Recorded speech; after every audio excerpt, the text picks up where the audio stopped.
Kita sudah sampai di segmen terakhir di IDC Session Closing dan terima kasih juga untuk Anda yang masih bergabung bersama kami dan kami juga masih menggunakan untuk bisa berpartisipasi di WhatsApp interaktif kami dan telepon interaktif seperti yang tertera di layar televisi Anda. Pak Yosep, kita lanjutkan kembali.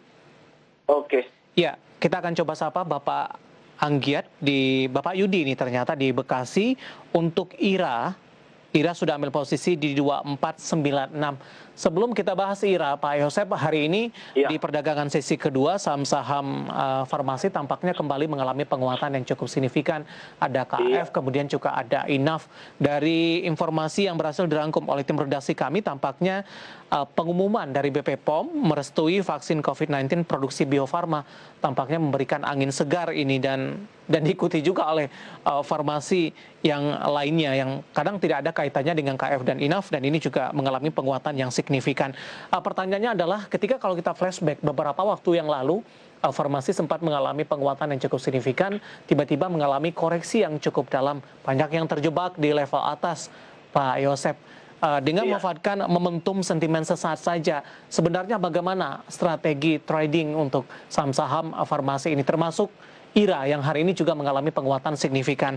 Kebetulan Pak Yudi sudah ambil IRA di level 2496, Pak Yosep. Oke. Kalau untuk saham farmasi sendiri, sebenarnya ini bisa dibilang kalau ada istilah pom-pom seperti itu, Iya. Sektor farmasi ini mereka bisa dikatakan dipom-pom oleh seluruh dunia karena memang sentimennya ini itu mendunia COVID-19. Kayak gitu. Jadi sektor secara logik juga sektor farmasi sangat mungkin untuk diminati banyak orang. Kayak gitu. Jadi ini yang menurut saya sangat mempermudah orang-orang yang udah punya barang, udah punya saham-saham seperti IRA, KF dan lain-lain itu untuk melakukan profit taking. Mereka harganya naik, harganya dinaikin lepas di harga berapapun mereka bisa. Harganya diturunin untuk mereka bisa ambil momentum jangka pendek untuk beli di bawah lagi, itu juga mereka bisa. Oke, ini lebih ke arah untuk trading jangka pendek begitu Pak Yosep ya? Iya, kalau untuk jangka pendek sih mungkin dikenaikan sekarang, saya khawatirnya ini kan sempat dilihat juga IRA ARB berhari-hari. Betul. Menurut saya kalau misalnya di sini mungkin optimisme udah mulai dibangun kembali. Menurut saya kalau misalnya manfaatin di level 2000 atau misalnya sempat masuk di level 1900, itu jadi momentum yang baik. Tapi kalau misalnya udah mau masuk lebih tinggi lagi di level saat ini, menurut saya cukup beresiko. Oke, sudah ambil posisi di 24, Pak? Kalau udah ambil posisi mungkin agak mungkin trailing stop lah. Iya. Jadi misalnya harganya udah mulai bergerak naik di trailing stop aja, jangan sampai kena ARB-nya lagi. Oke, ini untuk gitu. kalau 2496 trailing stop di level berapa yang Anda rekomendasikan? Mungkin di penutupan setiap hari kayak gitu. Misalnya di penutupan hari kemarin itu bisa dilakukan. Baik, strategi trading untuk Pak Yudi di Bekasi untuk saham-saham farmasi. Selanjutnya kita akan coba sapa Bapak Peter dari Medan. Antam untuk short term saja sudah ambil posisi 2830. Hari ini koreksi untuk Antam, Pak Yosep? Kalau untuk Antam tadi sudah sempat dibahas juga, Antam ini memang punya peluang, tapi kalau misalnya untuk baru masuk di kondisi saat ini, menurut saya coba manfaatkan momen-momen koreksi lah. Dimanfaatkan momen swingnya. Baik. Seperti itu. Masuk di harga rendah atau koreksi setelah mengalami penguatan signifikan dilepas kembali. Artinya ini pemantauan ekstra ketat nih Pak untuk Antam dan juga beberapa saham lainnya yang sudah kita bahas tadi dengan pola pergerakan indeks harga saham gabungan saat ini. Kita akan coba sapa ini tanpa menyebutkan nama dan lokasi. Prospek perbankan untuk esok bagaimana? Tadi pun juga sempat kita singgung ya, Pak Yosep. Kita beralih ke pertanyaan selanjutnya. Ada Nanda di Tangerang. Untuk BRIS di 2370. Analisis Anda? BRIS? Ya. Oke, coba saya... 2370, Pak. BRIS 2370. Wah, ini di posisi yang cukup baik ya.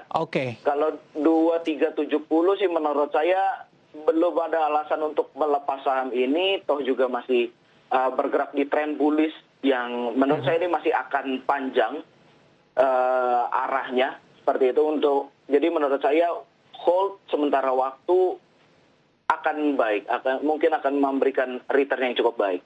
Baik, ada potensi untuk ke level tertinggi sebelumnya di 3 ribuan? Untuk di level 3 ribuan menurut saya achievable. Oke, di hold saja untuk Nanda Iya. di Tangerang Bridge 2370, level yang cukup bagus saat ini di 2.900, menguat di 1,05%. Selanjutnya kita akan coba sapa Bapak Susilo yang ada di Blitar. ICBP turun tajam, apa yang menjadi penyebabnya secara fundamental? Analisis Anda seperti apa, Pak Yosep, dengan ICBP, Pak?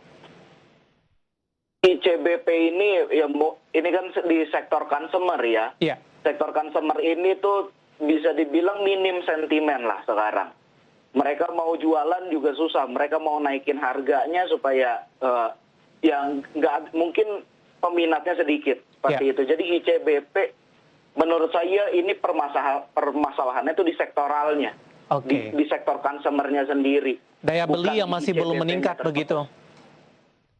Iya, Iya. mungkin kalau misalnya dari produk ICBP sendiri menurut saya nggak akan pengaruh terlalu banyak dari daya beli. Soalnya ini memang FMCG, fast moving consumer goods, kayak gitu. Jadi nggak terlalu pengaruh sama daya beli, tapi lebih ke arah memang minim sentimen aja. Baik. Minim sentimen untuk mereka bisa Iya. menggerakkan harga sahamnya. Pak Yosep, ini memang keputusan investasi ada di tangan masing-masing oleh para investor dan trader pasar modal Ya. Indonesia.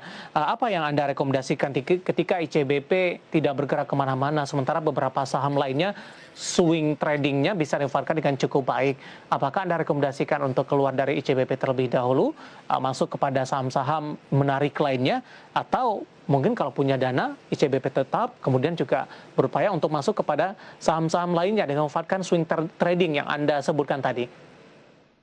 Kalau untuk ICBP menurut saya ini sektor defensif. Mungkin kalau misalnya kita lihat secara historis, sektor defensif ini sering menguat, cukup sering menguat di saat saham-saham lain atau IISG. Ya most of the time IISG itu mengalami koreksi. Jadi dia seperti hedgingnya.